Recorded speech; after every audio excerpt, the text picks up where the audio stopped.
and the rule of law. Several lawyers turned up in Kampala today to start a two-day training session aimed at equipping them on the difference between the East African Court of Justice and local courts. For God and my country. Justice Minister Norbert launched the training session. Avoid being a peacock. You display a lot of feather and no meat. Or like a cake with a lot of icing and really very little cake underneath.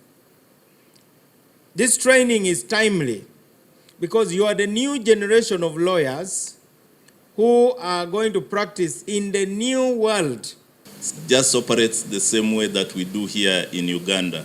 Try mediation, the court will encourage it, and then if it fails, you proceed to proper litigation. The former Uganda Law Society President Francis Gimara emphasized the need to have legal practitioners who appreciate the East African treaties in the East African Court of Justice. You can as well bring an action just on the basis that it violates the principles of good governance and rule of law as enshrined in the treaty. Now the question is, must you litigate these matters only in the East African Court of Justice? The answer is no. Why? Because the EAC treaty is part and parcel of laws that have been domesticated. There are more than 100 cases before the East African Court of Justice, and most of them hinge on the good governance and rule of law. So why are very few lawyers interested in appearing before this court? They are non-negotiable, they are treaty obligations. They have also been domesticated as acts of parliament. So this training of advocates, in Uganda, is one to bring them up to speed with the up-to-date thinking of how the courts have interpreted that.